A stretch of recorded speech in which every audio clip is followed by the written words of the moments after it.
Good morning, LK fam. Look at that. I don't like that. But good morning, guys. How are y'all doing? It's the next day. So, today, as y'all can see as the title, I'm going to be trying to make, I'm going to try chicken and shrimp Alfredo together. Yeah, I'm going to try to make that. It'll be my first time making it, so we're going to try and see. We're going to see how this turns out. So, guys, I got the shrimp and the chicken. I'm gonna go ahead and unthaw these. Then I'm gonna catch y'all when, these unthaw and I start cooking them. But it shouldn't take long because I'm gonna unthaw them in this big bowl right here with hot water in it. That's what I'm gonna do. So guys, I got that in that pot right there. I mean, not that pot, but that bowl to unthaw. Now we're gonna check the mail because I just saw the mail lady pass by. So we're gonna check the mail to see, do we have some mail? And it's it feels good out here. That should go right there. She be floating too. So we're finna check our mail now. Let's check this mail. Do we got some mail up in here? We do. What card is this? Oh. We got some mail, yeah. And my mama food stamp card. It didn't come in the thing. It sounded like a little envelope or something. So, she probably messed up and put it up in there or something. But hey, come on. Oh, there you go. Okay, fam. Change of plans. I'm not gonna make chicken Alfredo for lunch. I'm gonna make it for dinner because I'm gonna get some McDonald's. So, I catch y'all at night. Peace.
So that is it for this little cooking video.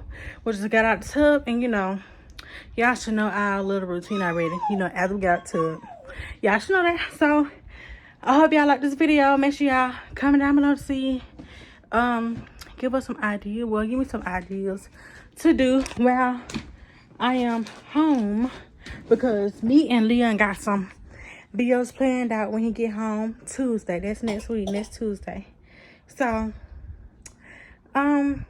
yeah, make sure y'all comment down below, give me some ideas of what should I do for y'all that will really entertain y'all. So make sure y'all like, comment, subscribe, and share our YouTube, so you know we can keep growing. We're growing really slow, but I mean, can't rush it, right? So I mean, I'm still happy we making progress. So you know what I'm saying. This little bad boy, he better go to sleep though. But good night to the LK fam, and I hope y'all have a good night and a great morning in the morning.